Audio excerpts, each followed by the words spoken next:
네. 이제 겨울로 점점 다가가니까 많이 추워지기 시작합니다. 춥고 덥다. 이거는 왜 그럴까요? 어떤 사람들은 지구가 태양으로부터 공전하기 때문에 거리가 태양에 가까워지면 덥고 태양에서부터 멀어지면 춥다라고 얘기합니다. 그게 맞을까요? 여기 난로가 있다고 생각해 봅시다. 난로에서 1m 떨어졌을 때하고 2m 떨어졌을 때하고 1m 있을 때는 따뜻하고 2m 떨어지면 춥겠죠. 그러나 이 난로가 있는데 여기서 100m 떨어졌을 때하고 103m 떨어졌을 때는 그 춥고 덥는 게 별로 차이가 나지 않습니다. 즉 다시 말해서 우리가 태양으로부터 멀리 떨어져 있기 때문에 실제 거리는 태양으로부터 약 1억 5천만 킬로미터 떨어져 있습니다. 가장 가까이 갔을 때가 1억 4,700만 킬로미터, 가장 멀리 갔을 때가 1억 5,200만 킬로미터. 이 차이는 불과 3%밖에 되지 않습니다. 그래서 워낙 태양으로부터 멀리 떨어져 있기 때문에 태양으로부터 가깝고 멀고에 따라서 춥고 덥고가 결정되는 것은 아니다라고 말씀드리고 싶습니다. 그렇다면 우리가 왜 봄, 여름, 가을, 겨울 춥고 덥고를 느낄 수 있을까요? 계절이 생기는 것은 지구와 태양 사이의 거리 때문이 아니라 지구의 자전축이 기울어져 있기 때문이다. 지구가 태양을 도는 궤도가 만드는 평면을 공전궤도면이라고 하는데 지구의 자전축이 이 궤도면에서 23.5도 기울어져 있다. 자전축이 기울어져 있으면 어떤 때는 햇빛을 정면으로 받고 어떤 때는 비스듬히 받는다. 아침 저녁으로 선을 하고 한낮에 더운 것도 햇빛을 정면으로 받느냐 비스듬히 받느냐에 따라 달라지는 것이다. 지구가 태양에서 멀리 떨어져 있을 때도 햇빛을 정면으로 받으면 따뜻하고 비스듬히 받으면 춥다. 멀리 떨어져 있을 멀리와 가까이 있다의 문제가 아니라 정면으로 받느냐 비스듬히 받느냐 이 문제이다라는 거죠. 사계절이 생기는 것은 지구의 자전축이 공전궤도면에 수직이 아니라 기울어져 있기 때문이다. 지구가 삐딱하게 자전을 하므로 계절의 변화가 생기는 것이다. 이렇게 23.5도 삐딱한 지구, 이 삐딱함이 사계절을 선물했죠. 항상 곱고 바른 것이 좋은 것은 아니다. 어떤 때는 삐딱한 것이 더 좋을 때가 있다. 지구가 이렇게 삐딱하게 기울어지지 않았다면 계절이 없었을 것이고 지구가 돌지 않았다면 밤낮이 없었을 것이다.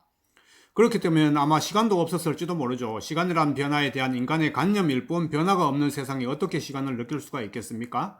시간을 느끼지 못하는 세상에서 시간이라는 개념이 생겨날 수가 없겠 공간 현상인 자전축의 삐딱함이 시간 현상인 계절과 연관되다니 알버트 아인슈타인은 시간과 공간을 연결하여 시공간 4차원을 제안했다. 시간과 공간을 동일한 것으로 취급한 것이 시공간 4차원이다. 아인슈타인이 시공간 4차원을 이용하여 상대성 이론을 완성했다. 삐딱함은 공간의 문제이다. 공간이 시간에 영향을 주어서 계절이 생겨났다. 시공간 4차원이 그렇듯이 시간과 공간은 이렇게 서로 교묘하게 얽혀 있다. 삐딱하기라는 시가 참 인상적입니다. 삐딱한 소나무는 정원이 되고 삐딱한 피사의 탑은 역사가 되고 삐딱한 디스프루크에서는 예술이 되고 삐딱하게 돌아가는 구겐하임은 박물관이 되고 삐딱한 지구는 계절이 되고 이 구겐하임은 그 뉴욕에 있는 박물관인데 달팽이 모양으로 약간 삐딱하게 지어가지고 아주 멋진 건축물로 꼭 가봐야 될 곳 중에 한 곳이 이제 되어서 유명한 관광지가 되었죠. 이렇게 세상은 모두 이게 삐딱한 것이 예술이 되었다.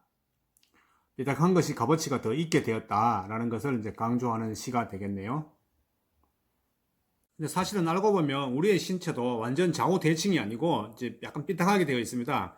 왜냐하면 이렇게 왼쪽에 심장이 있고 오른쪽에 간이 있어요. 그 자체가 이제 완전히 대칭이 아니라는 거죠. 그리고 횡격막이 이 왼쪽에 심장이 있기 때문에 올라가기가 조금 더 힘듭니다. 그래서 우리가 호흡할 때 왼쪽으로 호흡을 좀 더 신경 써줘야 된다. 의식적으로 그런 얘기도 이제 나오죠. 그래서 우리가 뭐 완전히 그 비대칭 상태이거나 삐뚤어진 것이 이제 당연하기 때문에 그걸 너무 문제시할 필요가 없다. 문제는 그 상태로 치우쳐서 고정화되는 것이 문제이기 때문에 우리가 의식적으로 오른손잡이면은 왼손을 의식적으로 좀 써주고 하는 것이 좋다. 뭐 그런 내용입니다. 이 지구 자체가 23.5도로 이제 삐딱하게 되어 있으니까